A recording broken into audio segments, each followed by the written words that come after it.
ఇవాళ స్టాక్ మార్కెట్లు ప్రపంచవ్యాప్తంగా రక్తపాతాన్ని అయితే చూసాయి. సౌత్ కొరియాకు సంబంధించిన కాస్పీ 10% దగ్గరగా పడింది. 20 నిమిషాలు ట్రేడింగ్ నే ఆపేశారు, మార్కెట్ నే ఆపేశారు. ఆ లెవెల్లో మార్కెట్ లో ఫాల్ ఉంది. జపాన్ కానీ, తైవాన్ కానీ అండ్ గ్లోబల్ మార్కెట్స్ లో కానీ ఎందుకని సడన్ గా ఫాల్ ఆర్ పతనం కనిపించింది? అండ్ దాన్ని మన ఇండియన్ మార్కెట్స్ ఒక యాక్టివిటీతో ఇవాళ ఇండియన్ మార్కెట్స్ రిలేటెడ్ గా కూడా బిగ్ ఫాల్ కనిపించింది కదా. ఫార్మా ఒక ఇండెక్స్ తప్పించి మిగిలిన అన్ని సెక్టార్లు పడ్డాయి కదా. దాంతో కోరిలేట్ చేసి ఇవాళ మార్కెట్ రిలేటెడ్ గా ఉన్న వెరీ ఇంపార్టెంట్ ఇన్ఫర్మేషన్ మాట్లాడుకునే ప్రయత్నం చేద్దాం. స్పెషల్లీ బ్యాంక్ ఆఫ్ అమెరికా వాళ్ళ దగ్గర నుంచి వస్తున్న ఇంపార్టెంట్ అప్డేట్ ఉంది చూసారా. 2028 వరకు ఎటువంటి రేట్ కట్ ఉండదు అండ్ 2026లో 3 రేట్ హైక్స్ ఉంటాయి. 75 బేసిస్ పాయింట్స్ రేట్ హైక్స్ ఉంటాయని ఎలా వచ్చిన స్టేట్మెంట్స్. దీన్ని అండర్లైన్ చేసి మనం ఇంపార్టెంట్ గా డిస్కస్ చేసుకోవాలి. ఎందుకంటే అది మార్కెట్ ఫాల్ ఒక్కటే కాదు. ఇవాళ బంగారం వెండిని గమనించారా? వెండి 3% దగ్గరగా, బంగారం 1% దగ్గరగా పడిందా? బంగారం పెద్ద పడలేదు కానీ వెండి 3% దగ్గరగా పడిందా? ఇలా బంగారం వెండి పడ్డానికి, ఈవెన్ మార్కెట్ లో పడ్డానికి కూడా ఇంపార్టెంట్ స్టేట్మెంట్ మేజర్ రీజన్. దీని ఫస్ట్ మాట్లాడుకుందాం. తర్వాత యుఎస్ వాళ్ళు ఇరాన్ వాళ్ళకి ఒక బంపర్ ఆఫర్ అయితే ఇస్తున్నారు. వెరీ స్ట్రాంగ్ అప్డేట్ ఇది. దీంతో ఇరాన్ వాళ్ళకి కూడా యుఎస్ వాళ్ళకి ఒక బిగ్ అప్డేట్ పాజిటివ్ గా చేస్తున్నారని, దీని కారణంగా క్రూడ్ ఆయిల్ రిలేటెడ్ గా ఫాల్ కూడా మనకి కనిపించింది. అండ్ దీన్ని అంటే ఇప్పుడు వస్తున్న ఈ థియరిటికల్ డేటాని మీరు ప్రాక్టికల్ గా ఉంటున్న స్ట్రైట్ ఆఫ్ హార్మోస్ దగ్గర ఉంటున్న షిప్స్ డేటాతో కంపేర్ చేశారనుకోండి, మీకు సింక్ అవ్వదు అనమాట. సో థియరిటికల్ గా ఎలాంటి డేటా ఉంది, స్ట్రైట్ ఆఫ్ హార్మోస్ దగ్గర షిప్స్ డేటా ఎలా ఉంది, దీని రెండింటిని కూడా కోరిలేట్ చేసి మాట్లాడుకుంటూ మన అగ్రికల్చర్ మినిస్టర్ గారు ఉన్నారు కదా, మాన్సూన్ రిలేటెడ్ గా ఒక వార్నింగ్ అయితే ఇస్తున్నారు. ఖరీఫ్ క్రాప్ ఇంపాక్ట్ అవుతుంది జాగ్రత్త అని. అండ్ దీనికి ప్రభుత్వం కూడా ప్రిపేర్ అవుతుందని, ఎలా ఎల్నినో ఇంపాక్ట్ మాన్సూన్స్ రిలేటెడ్ గా స్ట్రాంగ్ గా ఉంది, దానికి ప్రభుత్వం కూడా ప్రిపేర్ అవుతుందని ఎలా అగ్రికల్చర్ మినిస్టర్ శివరాజ్ సింగ్ చౌహాన్ గారి దగ్గర నుంచి ఇంపార్టెంట్ స్టేట్మెంట్స్ వస్తున్నాయి. సో మాన్సూన్స్ రిలేటెడ్ గా, ఇండియా రిలేటెడ్ గా ఉన్న ఇంపార్టెంట్ డేటాని మాట్లాడుకుందాం. దీంతో పాటు ఇండియా అండ్ గ్లోబల్ గా ఉంటున్న ఇంపార్టెంట్ అప్డేట్స్, ఇవాళ మార్కెట్ ఒక యాక్టివిటీ ఇంక్లూడింగ్ విత్ FIS ఒక సెల్లింగ్ డేటా అండ్ వాళ్ళ టుడేస్ ఒక మార్కెట్ యాక్టివిటీని కూడా కంబైన్ చేసుకుంటూ ఇవాళ మార్కెట్ అనాలిసిస్ ని డిస్కస్ చేసే ప్రయత్నం చేద్దాం. Hello friends, welcome to day trader Telugu. Good evening. First south కొరియాకి సంబంధించిన మార్కెట్ కాస్పీ 10% దగ్గరగా పడి ఒకానొక పాయింట్ లో 20 నిమిషాల పాటు ఆగిపోయింది ఆ మార్కెట్ అక్కడిది. దానికి కారణం జపాన్ కి సంబంధించిన నికాయ్ కానీ అండ్ ఇతర ఏషియన్ మార్కెట్స్ ఫాలో అవడానికి కారణం AI రిలేటెడ్ గా, సెమీ కండక్టర్స్ రిలేటెడ్ గా రీసెంట్ గా స్ట్రాంగ్ గా పెరిగాయి కదా ఇక్కడ ఇండెక్స్ లు. వాటిలో వస్తున్న ప్రాఫిట్ బుకింగ్, స్పెషల్లీ కాస్పీ అని మాట్లాడుకుంటున్నాం. సౌత్ కొరియా మార్కెట్ రెండు స్టాక్లు, సామ్సంగ్, హైనిక్స్, రెండు రీసెంట్ టైమ్స్ లో AI and semi conductors related గా పెరిగినవే. హైనిక్స్ ఇప్పటికీ కూడా 250% దగ్గరగా పెరిగినట్టు ఇయర్ మొదటి నుంచి ఇప్పటికి చూస్తే. సామ్సంగ్ ఒక 150% దగ్గరగా పెరిగినట్టు. దీంతో అక్కడ ఇండెక్స్ కాస్పీ 100% దగ్గరగా పెరిగినట్టు ఈ 2026లోనే. సో అంత పెరిగింది. ఇప్పుడు సామ్సంగ్ ఒక 12.5%, అక్కడ ఉన్న హైనిక్స్ కంపెనీ ఇంకొక 12.5% పడుతుండేసరికి అక్కడ కాస్పీ పడింది. అండ్ ఎప్పుడైతే ఒక కంట్రీకి సంబంధించిన semi conductor and AI related companies పడతాయో, మిగిలిన కంట్రీస్ లో కూడా అలానే ఫాల్ ఉంటుందని ఒక లిటిల్ ప్రాఫిట్ బుకింగ్ ఒక ప్రెషర్ కనిపిస్తుంది కదా ఇతర మార్కెట్స్ లో కూడా. అది డ్రైవ్ చేసింది గ్లోబల్ మార్కెట్స్ లో ఉంటున్న AI and semi conductors related గా స్టాక్స్ లో సెల్ ఆఫ్ ని. సరే, సడన్ గా సామ్సంగ్ కి, హైనిక్స్ కి ఏమైంది అంటే, వాళ్ళకి సంబంధించిన high band with memory HBM4 chips, 6th generation chips ఒక ప్రొడక్షన్ ని స్లో డౌన్ చేసి 5th జనరేషన్ రిలేటెడ్ గా ఎక్కువ ఫోకస్ చేద్దాం. ఎందుకంటే అక్కడ ఇంకా స్ట్రాంగ్ డిమాండ్ ఉంది. Low margin 5th generation compared with 6th generation. కానీ 5th జనరేషన్ రిలేటెడ్ ఇంకా స్ట్రాంగ్ అక్కడ గ్యాప్ ఉంది. సో దాన్ని ఫోకస్ చేద్దామని హై మార్జిన్ వదిలి low margin and high demand ఉంటున్న చిప్స్ వైపు అడుగులు వేస్తూ ఉండడం హైనిక్స్ లో sell off. And thereby ఇతర స్టాక్స్ లో కూడా ఇది ప్రెషర్ అయితే సౌత్ కొరియన్ మార్కెట్ లో క్రియేట్ చేసింది. దేర్ బై గ్లోబల్ మార్కెట్స్ లో కూడా కనిపించింది. మెల్ట్ డౌన్ గ్లోబల్ గా మీకు AI రిలేటెడ్ కంపెనీస్ ఒక గుడ్ సెల్ ఆఫ్ కి అయితే వెళ్ళాయి. ఇక్కడే అమెరికా రిలేటెడ్ గా ఇంపాక్ట్ ని కూడా మాట్లాడుకోవాలి. గూగుల్ రిలేటెడ్ గా ఉన్న టాప్ రీసెర్చర్స్ గూగుల్ కి రిజైన్ చేసి ఒకరు ఆంథ్రోపిక్ కి, ఒకరు ChatGPT కి వెళ్ళిపోయారు. సో దీంతో గూగుల్ స్టాక్ మీరు చూసారంటే ఫ్రైడే హాలిడే లో ఉంది. అంటే ఈ రియల్ అప్డేట్ వచ్చినప్పుడు అది హాలిడే లో ఉంది మార్కెట్. ఫ్రైడే లేదు, సాటర్డే లేదు, సండే లేదు. మండే ఓపెన్ అయ్యేసరికి 5% దగ్గరగా పడిపోయింది అనమాట గూగుల్ కంపెనీ. లాస్ట్ 1 year లో గూగుల్ ఇంతలా ఎప్పుడు పడలేదు. Worst day for the Google in last 1 year. So Google related గా impact there by the Nvidia మీద, మెటా మీద, మైక్రోసాఫ్ట్ మీద కూడా పడింది. 3-5% దగ్గరగా ఆ కంపెనీలు కూడా పడ్డాయి. అండ్ ఇదే పాయింట్ ఆఫ్ టైమ్ లో హైనిక్స్ రిలేటెడ్ గా, గ్లోబల్ గా సెమీ కండక్టర్స్ రిలేటెడ్ గాను అప్డేట్స్, అంటే వాళ్ళ చిప్స్ రిలేటెడ్ గాను 6th జనరేషన్ ని తగ్గించి 5th జనరేషన్ కి మూవ్ అవ్వాలనుకుంటున్నారు. లో మార్జిన్ బిజినెస్ కి మూవ్ అవుతున్నారు బికాస్ అక్కడ హై డిమాండ్ ఉందని. అలా వెళ్తూ ఉండేసరికి వాళ్ళ ప్రాఫిట్స్ అండ్ మార్జిన్స్ ఇంపాక్ట్ అవుతాయని మార్కెట్ లో ఉంటున్న కన్సర్న్స్. హైనిక్స్ నే కానీ ఇతర AI రిలేటెడ్ కంపెనీస్ ని, ఇక్కడ US రిలేటెడ్ గా ఇంపాక్ట్ ఇందాకే మాట్లాడుకున్నాం. ఇదంతా కాంబినేషన్ లో చూసినప్పుడు గ్లోబల్ గా మీకు టెక్ రిలేటెడ్ గా, specially semi conductors and AI related ఉన్న కంపెనీస్ లో గుడ్ ఫాల్ అయితే మీకు కనిపించింది లిస్టెడ్ కంపెనీస్ లో. మరి మన ఇండియాలో ఎందుకు ఫాల్?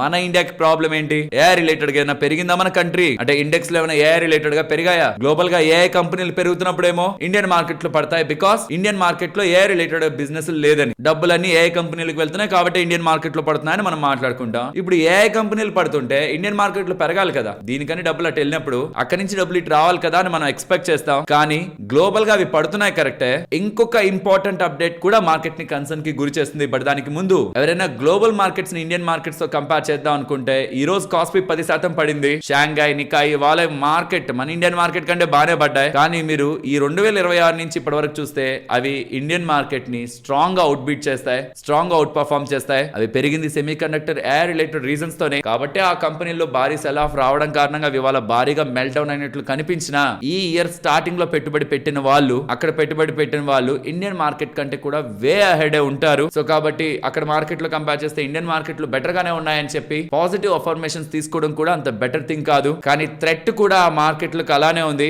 ఏ రిలేటెడ్ గా ఎటువంటి మెల్ట్ డౌన్ వచ్చినా అక్కడ భారీ సలాఫులు చూస్తారనమాట. ఇండియన్ మార్కెట్ లో చూడరు. మరి ఇవాళ పడింది కదా మార్కెట్ అంటే దానికి రీజన్ చెప్తాను. ఏ రిలేటెడ్ ఇంపాక్ట్ తో ఇక్కడ మార్కెట్ లో పడడం కాదు. ఎందుకంటే ఇవాళ మీరు గమనించారా, ఫార్మా ఇండెక్స్ ఇవాళ ఓపెనింగ్ టైంలో 2% దగ్గరగా పెరిగింది. ఇవాళ పడింది ఏంటి, ఐటీ అండ్ మెటల్స్ అన్నమాట.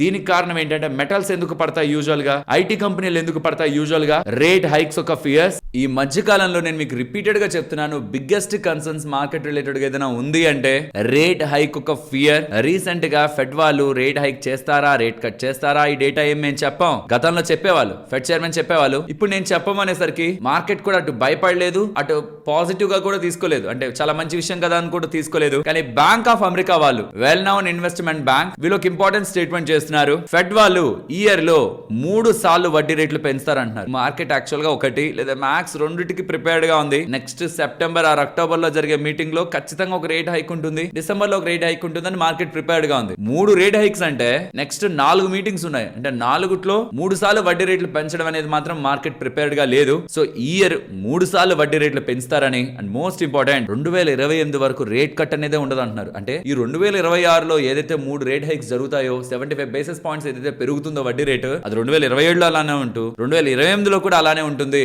అట్లీస్ట్ 2027 ఎండింగ్ వరకు అలానే ఉంటుందని ఎలా వీళ్ళు అభిప్రాయపడుతూ రేట్ హైక్స్ రిలేటెడ్ ఎన్విరాన్మెంట్ కి ప్రిపేర్డ్ గా ఉండాలి because of the worst inflation update అనేలా స్టేట్మెంట్స్ చేస్తుండడం. మార్కెట్ లో బిగ్ పానిక్. ఆ పాయింట్ లో మీరు బంగారాన్ని చూడాలి. సడన్ డిప్, వెండి కూడా సడన్ డిప్ నిన్న లైవ్ మార్కెట్స్ లో మనకి కనిపించింది.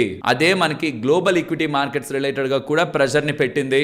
బట్ ప్యారలల్ గా అమెరికా రిలేటెడ్ గా కొన్ని అప్డేట్స్ వస్తుండేసరికి ఇవాళ మార్నింగ్ ఓపెనింగ్ కొంత స్టెబిలైజ్డ్ గానే మన మార్కెట్ కనిపించింది. అరే బెటర్ గానే ఉంది, గ్లోబల్ గా వడ్డీ రేట్లు ఇంత పెరుగుతాయన్న మార్కెట్ ఓపెనింగ్ బెటర్ గానే ఉందని నేను అనుకున్నాను. కానీ later some point of time కి ఈ గ్లోబల్ గా ఉంటున్న సెల్ ఆఫ్ మార్కెట్ లో ఉంటున్న కొంత స్ట్రెంత్ ను కూడా అబ్జార్బ్ చేసుకుంటూ మార్కెట్ ని కిందకి తీసుకెళ్ళింది. బట్ ఇవాళ మార్కెట్ పడిందంటే మాత్రం గ్లోబల్ గా ఉన్న సెల్ ఆఫ్ ఒక క్యాటలిస్ట్ లా యాక్ట్ అయ్యిండొచ్చేమో, కానీ మొత్తం ఎన్విరాన్మెంట్ ని డిస్టర్బ్ చేసింది ఈ రేట్ హైక్ ఒక అప్డేట్స్. ఎందుకంటే పడ్డ 2 ఇండెక్స్లు ఇవాళ టాప్ లో పడ్డ 2 ఇండెక్స్లు మెటల్ కానీ ఐటీలు కానీ. ఎందుకంటే మెటల్ రేట్ హైకులు చేస్తే మెటల్స్ రిలేటెడ్ గా డిమాండ్ తగ్గుతుంది. బికాస్ రేట్ హైక్ ఎన్విరాన్మెంట్ లో స్పెండింగ్ ఎక్కువ జరగదు. స్పెండింగ్ ఎక్కువ జరగనప్పుడు ఆబ్వియస్లీ మెటల్ రిలేటెడ్ గా బయింగ్ మీకు తగ్గుతుంది, డిమాండ్ తగ్గుతుంది. సో ఆబ్వియస్లీ సప్లై సేమ్ గా ఉంటే ప్రైజులు మనకి అలానే కొంత కూల్ ఆఫ్ అవుతాయి. కాబట్టి రేట్ హైక్ ఎన్విరాన్మెంట్ మెటల్స్ కి మంచిది కాదు. ఫస్ట్ థింగ్, ఐటీ కంపెనీలకి ఎప్పుడైతే రేట్ హైకులు జరుగుతూ ఉంటాయో పెద్ద పెద్ద కంపెనీస్ కి క్యాపిటల్ చేతులు అంత ఈజీగా ఉండదు స్పెండింగ్ రిలేటెడ్ గా. సో ఐటీ స్పెండింగ్ ఎప్పుడు డిస్క్రిషనరీ స్పెండింగ్ కాబట్టి ఎస్ టెక్నాలజీ అప్డేట్ అనేది మ్యాండేటరీగా ఉంటున్నా దాన్ని వాళ్ళు పోస్ట్ పోన్ చేయొచ్చు ఆర్ కొంత స్కేల్ డౌన్ చేయొచ్చు, సైజ్ ని తగ్గించవచ్చు, డీల్ సైజ్ ని. ఇవన్నీ కూడా ఐటీ కంపెనీలను ఇంపాక్ట్ చేస్తాయి. కాబట్టి ఈ రీజన్స్ అన్ని కూడా ఐటీ కంపెనీల్ని, మెటల్ కంపెనీల్ని కిందకి లాగాయి. సో ఈ రేట్ హైక్ కన్సర్న్స్ వస్తున్నప్పటి నుంచి రీసెంట్ టైమ్స్ లో పెరిగిన ఐటీ కంపెనీలు కాస్త కొంత కూల్ ఆఫ్ అవుతూ వచ్చాయి. ఇప్పుడు ఏకంగా 3 రేట్ హైక్స్ అంటూ ఉండడం, అసలు 2028 వరకు ఎటువంటి రేట్ కట్ ఉండదు అనేలా కుండ బద్దలు కొడుతూ బ్యాంక్ ఆఫ్ అమెరికా వాళ్ళు ఇచ్చిన రిపోర్ట్ ఐటీ కంపెనీస్ మీద మరింత ప్రెషర్ అయితే క్రియేట్ చేసింది. ఇదిలా ఉంటే అమెరికాకు సంబంధించిన ట్రెజరీ సెక్రటరీ స్కాట్ బెసెంట్ ఉన్నారు కదా, very important and positive update crude oil related గా చేశారంటే పడేదాని రిలేటెడ్ గా క్రూడ్ ఆయిల్ పడుతుంది. పాజిటివ్ అప్డేట్ అంటే క్రూడ్ ఆయిల్ పాజిటివ్ అంటే పెరగాలి కదా. నేనైతే క్రూడ్ ఆయిల్ పాజిటివ్ అంటే రీసెంట్ టైమ్స్ లో బాగా పెరిగి మనకి నెగిటివ్ గా ఉంది, కానీ పాజిటివ్ అంటే ఇప్పుడు క్రూడ్ ఆయిల్ పడ్డాం. ఏంటంటే ఇరాన్ రిలేటెడ్ గా పెట్టిన శాంక్షన్స్, ఆయిల్ రిలేటెడ్ గా శాంక్షన్స్ ని 60 డేస్ పాటు లిఫ్ట్ చేస్తున్నారు. సో 60 రోజుల పాటు ఇరానియన్ ఆయిల్ మీద శాంక్షన్ ఉండదు. సో వాళ్ళ క్రూడ్ ఆయిల్ కానీ పెట్రోలియం రిలేటెడ్ గా ప్రొడక్ట్స్ కానీ వాళ్ళు ఏ దేశాలకైనా అమ్ముకోవచ్చు, ఇంక్లూడింగ్ యుఎస్, ఇండియా, ఏ కంట్రీకైనా అమ్ముకోవచ్చు. 1995 నుంచి వాళ్ళ మీద రిస్ట్రిక్షన్ ఉంది, ఇప్పుడు లిఫ్ట్ చేస్తున్నారు. అంటే చూడండి ఇది ఎంత పెద్ద అప్డేట్. ఇరాన్ రిలేటెడ్ గా 1995 నుంచి ఉన్న రిస్ట్రిక్షన్ ఇప్పుడు లిఫ్ట్ అవుతుంది. దీనికి బదులుగా ఇరాన్ వాళ్ళు ఏం చేస్తున్నారో తెలుసా, స్ట్రైట్ ఆఫ్ హార్మోజ్ ని ఓపెన్ చేస్తారని IAEA వాళ్ళు, ఇంటర్నేషనల్ అటామిక్ ఎనర్జీ ఏజెన్సీ వాళ్ళు ఇరాన్ లోకి వెళ్లి ఇరాన్ లో న్యూక్లియర్ యాక్టివిటీ ఎలా ఉంది, వాళ్ళ రిలేటెడ్ ఎన్రిచ్డ్ యురేనియం యురేనియం ఎంత ఉంది, వాళ్ళ న్యూక్లియర్ ప్రోగ్రెస్ ఏంటని వెరిఫై చేయడానికి టీమ్ ని ఇరాన్ అలో చేయబోతుందనేలా కూడా అమెరికా అప్డేట్ చేస్తుంది.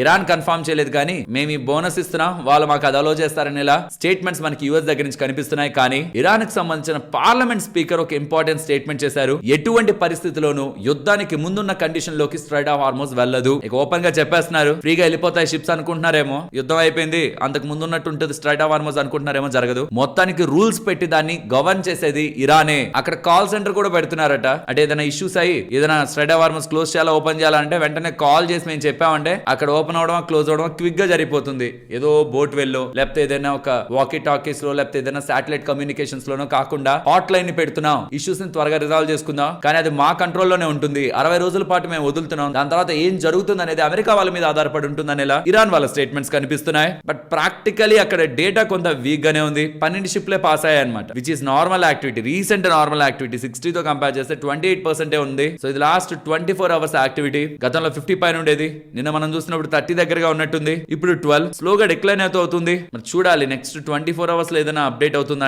అంటే ట్రెండ్ అయితే ఇప్పుడు కొంత కిందకి వెళ్తున్నట్లే ఉంది. నెంబర్ ఆఫ్ షిప్స్ పెరగడం మంచిది. వారికి ముందు నియర్లీ 130-140 దగ్గరగా వెళ్ళేవి పీక్ లో. సరే రీసెంట్ టైమ్స్ లో యావరేజ్ 60 తీసుకున్నా దానికంటే బిలో ఇప్పుడు ప్రెసెంట్ షిప్స్ అయితే పాస్ అవుతున్నాయి. దీన్ని ట్రాక్ చేయడం ఇంపార్టెంట్. నిన్న కూడా చెప్పాను, ఇప్పుడు కూడా చెప్తున్నాను. జస్ట్ మీరు straight of Hormuz live ship tracking అని కొట్టిన బోల్డ్ వెబ్సైట్స్ వస్తాయి. నేను చూస్తున్నది అయితే హార్మోజ్ స్ట్రైట్ monitor.com అనేది. ఇంకా మీరు ఏ ఇతర వెబ్సైట్స్ అయినా చెక్ చేసుకోవచ్చు. కొద్ది రోజులు ఇలాంటి వెబ్సైట్స్ అన్ని ట్రాక్ చేయగలగడం, వన్స్ అవన్నీ నార్మలైజ్ అయిపోయిందంటే ఎవరు వీటిని పట్టించుకోవాల్సిన అవసరం లేదు. ఆల్సో జస్ట్ కొద్ది నిమిషాల క్రితం ట్రంప్ ఒక పోస్ట్ ట్రూత్ ఖాతాలు అయితే చేశారు ఇరాన్ రిలేటెడ్. ఇందాక నేను చెప్పాను కదా, ఇరాన్ వాళ్ళకి యుఎస్ వాళ్ళు ఇస్తున్న బెనిఫిట్స్, దానికి తిరిగి ఇరాన్ వాళ్ళు IAEA వాళ్ళని న్యూక్లియర్ హానెస్టీ రిలేటెడ్ గా వాళ్ళ కంట్రీలోకి అలౌ చేస్తున్నారని, దాని గురించి మాట్లాడుతూ వాళ్ళ రిలేటెడ్ గా వీళ్ళ దగ్గర ఉన్న ఫ్రోజన్ అసెట్స్ ని రిలీజ్ చేస్తున్నారని, అలా అని చెప్పి ఇరాన్ వాళ్ళకి ఏం డబ్బులు ఇవ్వట్లేదు, ఎస్క్రో అకౌంట్ లో అంటే ఒక కామన్ అకౌంట్ లో పెట్టుంచి అమెరికాకు సంబంధించిన కార్న్, వీట్, సోయాబీన్స్ ని ఇరాన్ వాళ్ళకి అమెరికన్ ఫార్మర్స్ దగ్గర నుంచి కొని ఆ డబ్బుల్ని అలా వాడుకుంటారు.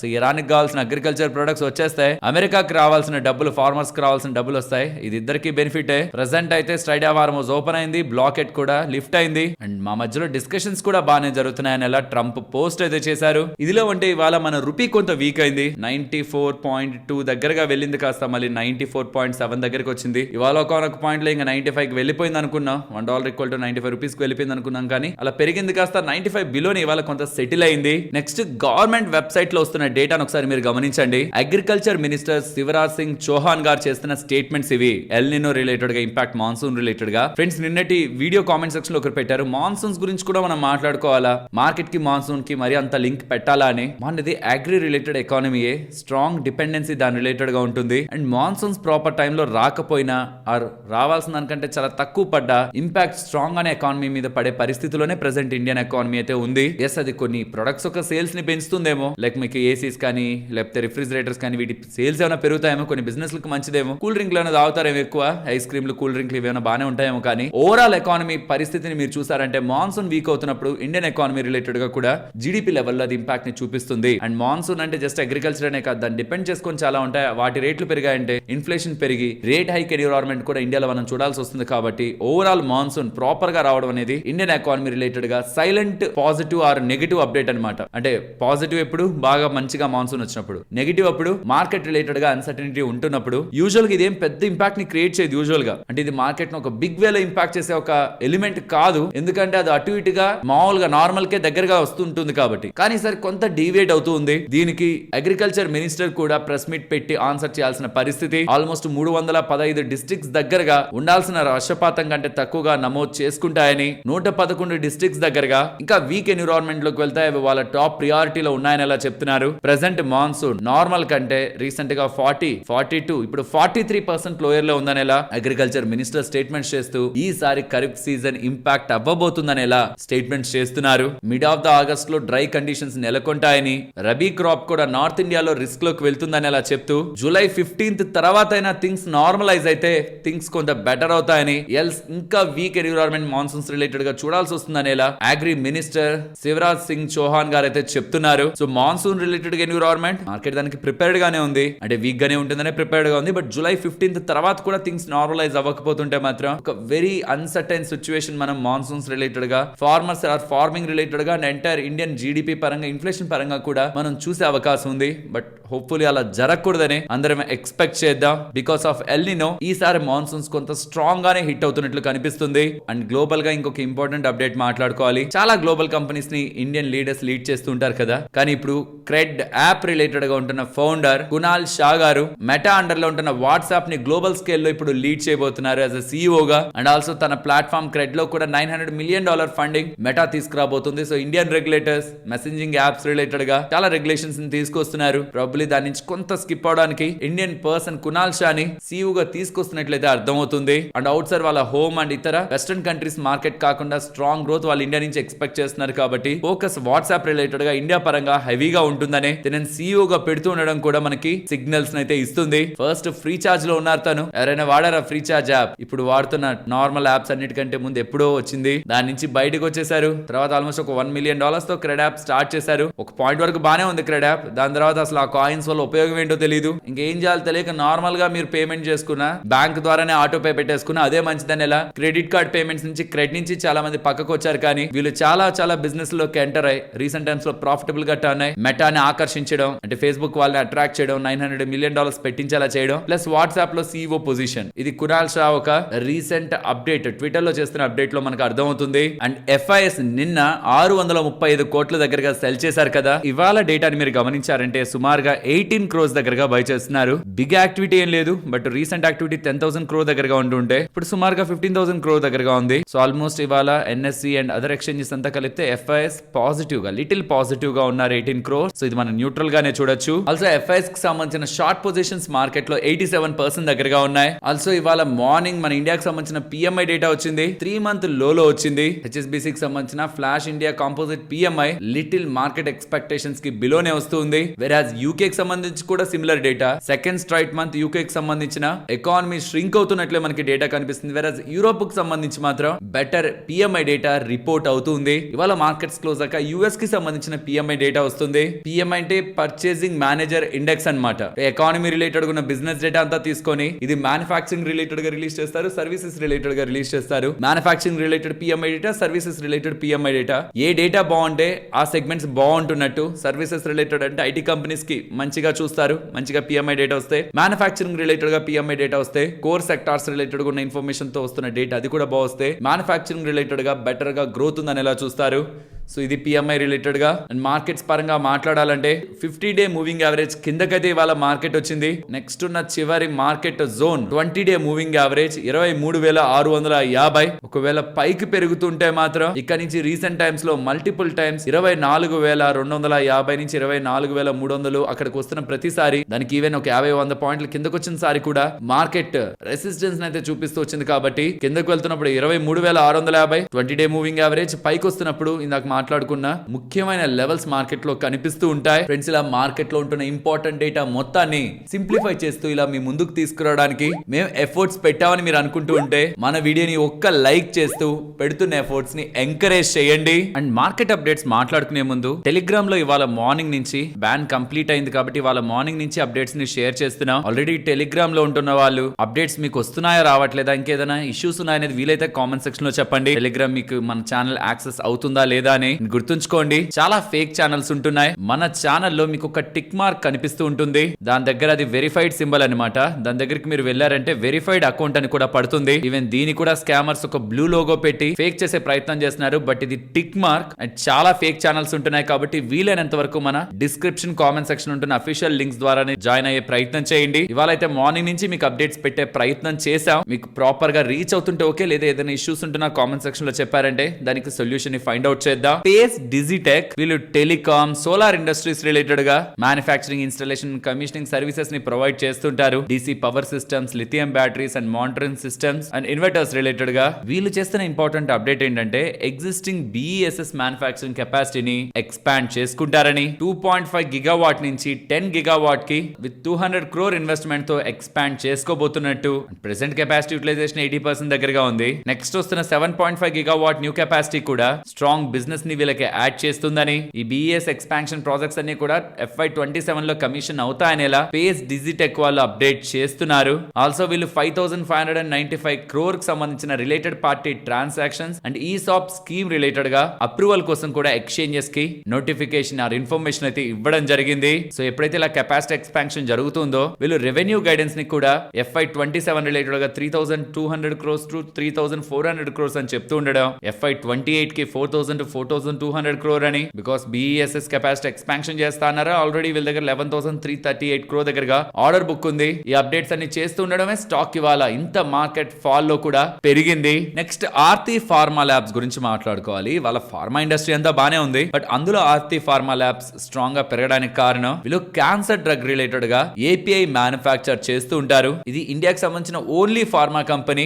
DMF registered pharma company. మీరు ఇది FDA డేటాబేస్ లో కూడా గమనించవచ్చు. సో ఇప్పుడు ఏం జరుగుతుంది, US FDA వాళ్ళు వీళ్ళకి ఒక SOS ని పంపించారు. క్రిటికల్ క్యాన్సర్ మెడిసిన్ రిలేటెడ్ గా US లో షార్టేజ్ ఉంది కాబట్టి ఇఫోసమైడ్ రిలేటెడ్ గా డ్రగ్ రిలేటెడ్ గా మాకు మీ ప్రొడక్షన్ కావాలనేలా వీళ్ళకి ఒక SOS వస్తూ ఉండడం. అంటే వీళ్ళకొక్కటే కాదు, ఈ పర్టికులర్ క్యాన్సర్ డ్రగ్ రిలేటెడ్ గా ఆల్కెమ్ కానీ, జైడస్ కానీ, ఈవెన్ సిప్లా కూడా వర్క్ చేస్తూ ఉంటారు. సో ఆ డ్రగ్ షార్టేజ్ లో most of the Indian companies దగ్గర నుంచి హెల్ప్ ని US FDA వాళ్ళు కోరుకుంటున్నారని వాళ్ళ దగ్గర నుంచి SOS వస్తుందనేలా ఇఫోఫమైడ్ డ్రగ్ రిలేటెడ్ గా which is used in testicular, bladder and lung cancer ఇవి స్ట్రాంగ్ ప్రొడక్షన్ చేసి US కి పంపించబోతున్నాయని వస్తున్న మార్కెట్ అప్డేట్స్ తోనే ఇవాళ ఎంటైర్ ఫార్మా స్పేస్ అంతా స్టార్టింగ్ మంచిగా పెరిగింది. తర్వాత మార్కెట్ ఫాల్ లో కొంత ఇంపాక్ట్ అవుతున్నా ఓవరాల్ గా ఇవాళ ఫార్మా ఇండెక్స్ స్ట్రాంగ్ గా ఉంది బికాస్ ఆఫ్ ఈ అప్డేట్. సో ఒక క్యాన్సర్ డ్రగ్ రిలేటెడ్ గా డిమాండ్ స్ట్రాంగ్ గా ఉంటుండడం, అది ఇండియన్ ఫార్మా కంపెనీస్ రిలేటెడ్ గా వరంగా మారింది.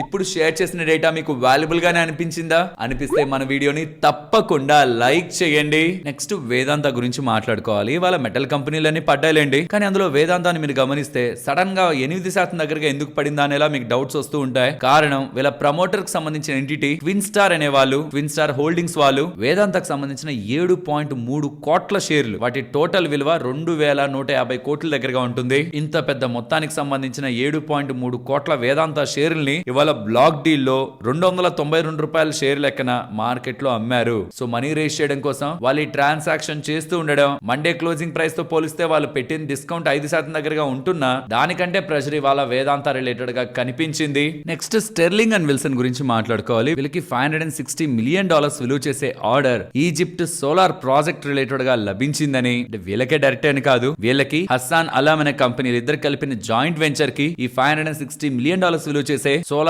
పవర్ ప్రాజెక్ట్ ఈజిప్ట్ లో లభించినట్టు స్టెర్లింగ్ అండ్ విల్సన్ వాళ్ళ ఎక్స్చేంజెస్ కి చెప్తున్నారు. నెక్స్ట్ IRCTC కంపెనీ ఉంది కదా, దీంట్లో లీడర్షిప్ చేంజ్ అవుతున్నట్లు కనిపిస్తుంది. ప్రెసెంట్ ఈ కంపెనీకి సంబంధించిన chairman and managing director Sanjay Kumar గారు ప్రెసెంట్ క్విట్ అవుతున్నట్టు, పర్సనల్ రీజన్స్ తోనే కంపెనీ నుంచి బయటకు వెళ్తున్నట్లు అప్డేట్ చేస్తున్నారు. మరి కొత్త వ్యక్తి ఎవరు ఈ కంపెనీని లీడ్ చేయడానికి వస్తున్నది అనేది ప్రెసెంట్ ఇంకా అప్డేట్ కాలేదు. నెక్స్ట్ IRCON గురించి మాట్లాడుకోవాలి. వీళ్ళు ఇంకొక కంపెనీ వాళ్ళు కలిపి ఉంటున్న జాయింట్ వెంచర్ కి 200 కోట్లు విలువ చేసే order Tripura state electricity corporation limited వాళ్ళ దగ్గర నుంచి లభించిందని, సో వీళ్ళకి బద్రీరాయ్ అనే ఇద్దరు కంపెనీస్ కి ఉంటున్న జాయింట్ వెంచర్ కి ఆర్డర్ లభించినట్టు, ఇందులో IRCON వాళ్ళకి వాటా 26% దగ్గరగా ఉన్నట్టు అప్డేట్ చేశారు. నెక్స్ట్ డెలివరీ వాళ్ళు అలాగే బజాజ్ వాళ్ళు వీళ్ళిద్దరూ కూడా కంబైన్ అయి ఒక 200 దగ్గరగా బజాజ్ రికి ఈ కార్డ్స్ ని డెలివరీ రిలేటెడ్ గా అందించబోతున్నట్లు అప్డేట్ చేస్తున్నారు. బజాజ్ రికి ఈ కార్ట్ ఎలా ఉంటుంది అనేది ఇక్కడ మీకు స్క్రీన్ ముందు పెడుతున్నాను. ఇది ఒక ఎలక్ట్రిక్ వెహికల్, దీని రిలేటెడ్ గా డెలివరీ వాళ్ళు బజాజ్ ఆటోతో పార్ట్నర్ అవుతున్నట్లు అప్డేట్స్ కనిపిస్తూ ఉన్నాయి. అండ్ ఓలా ఎలక్ట్రిక్ వాళ్ళకి BIS సర్టిఫికేషన్ వచ్చింది వాళ్ళ ఇండిజినియస్ 46100 LFP సెల్ రిలేటెడ్ గా. సో ఇది వీళ్ళ ఇండియాకి సంబంధించిన బ్యాటరీ మ్యానుఫ్యాక్చరింగ్ క్యాపబిలిటీస్ ని స్ట్రెంథెన్ చేస్తుందని, ఎగ్జిస్టింగ్ ఉన్న NMC 4680 భారత్ సెల్ కి ఈ కొత్త 46100 LFP సెల్ ఒక సర్టిఫికేషన్ అనేది అడ్వాన్స్డ్ బ్యాటరీ టెక్నాలజీస్ రిలేటెడ్ గా, ఎనర్జీ ఇండిపెండెన్స్ రిలేటెడ్ గా వీళ్ళకి పవర్ ని ఇస్తున్నట్టు ఓలా ఎలక్ట్రిక్ వాళ్ళు అప్డేట్ చేశారు. ఆల్సో రైల్టెల్ వాళ్ళకి 300 కోట్లు విలువ చేసే ఆర్డర్ మినిస్ట్రీ ఆఫ్ రైల్వేస్ దగ్గర నుంచి లభించినట్టు, ఇది జూన్ 2031 లోపు కంప్లీట్ చేస్తారని ఇలా అప్డేట్ చేశారు. నెక్స్ట్ ఇంటరార్క్ బిల్డింగ్ వీళ్ళకి 165 క్రోర్ విలువ చేసే order pre engineered building structures related గా లభించినట్లు ఎక్స్చేంజెస్ కి అప్డేట్ చేస్తున్నారు. భారతి ఎయిర్టెల్ వాళ్ళు ఎయిర్టెల్ ఆఫ్రికా బిజినెస్ ని ICIL వాళ్ళ దగ్గర నుంచి కంప్లీట్ గా అక్విజిషన్ చేస్తున్నట్టు, సో రిమైనింగ్ 16.3 వాటాని కూడా వీళ్ళు అక్విజిషన్ చేసి ప్రెసెంట్ ఎయిర్టెల్ ఆఫ్రికా రిలేటెడ్ గా 79% వాటాని హోల్డ్ చేస్తున్నట్టు భారతి ఎయిర్టెల్ వాళ్ళు అప్డేట్ చేస్తున్నారు. సైర్మా ఎస్జిఎస్ వాళ్ళు ఉన్నారా, వీళ్ళు జపాన్ కి సంబంధించిన కాగా అనే కంపెనీతో, కాగా ఎలక్ట్రానిక్స్ అనే కంపెనీతో ఈఎంఎస్ మ్యానుఫాక్చరింగ్ యూనిట్ ఇండియాలో ఎస్టాబ్లిష్ చేయడం కోసం జాయింట్ వెంచర్ ని ఫామ్ చేశారని, ఆ కంపెనీలో 60% వాటా సైర్మా ఎస్జిఎస్ కి, 40% వాటా జపాన్ కి సంబంధించిన కాగా ఎలక్ట్రానిక్స్ వాళ్ళకి ఉంటుందని, దీంతో వీళ్ళ ఈఎంఎస్ మ్యానుఫాక్చరింగ్ ఫెసిలిటీ స్ట్రెంథన్ అవుతుంది, బిజినెస్ స్ట్రెంథన్ అవుతుంది అనేలా సైర్మా ఎస్జిఎస్ వాళ్ళు చెప్తున్నారు. సరే మరి నేను ఉండనా, మరొక ఇంట్రెస్టింగ్ వీడియోతో మళ్ళీ మీ ముందుకు వస్తాను. అంతవరకు టేక్ కేర్, జై హింద్.